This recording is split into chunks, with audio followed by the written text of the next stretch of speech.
Charlie Kirk's assassination was the most political and disgusting violence that we've had in this country in the last couple of weeks.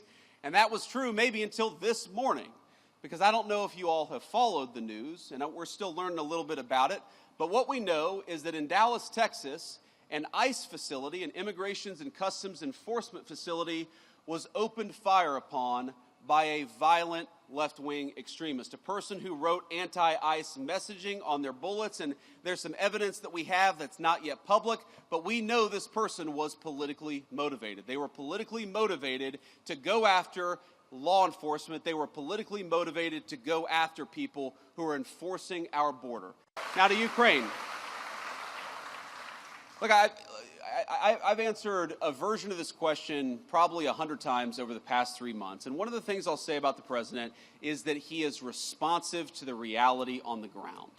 And the reality on the ground is that, number one, we have engaged in incredibly good faith negotiations with both the Russians and the Ukrainians. And I believe the president is growing incredibly impatient with the Russians right now because he doesn't feel like they're putting enough on the table to end the war. That's number one.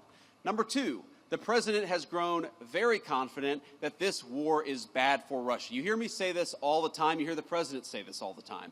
The war is bad for Russia. It's bad for Ukraine. It's bad for America. We want the killing to stop. That remains the president's position. But the president also can look at reality on the ground.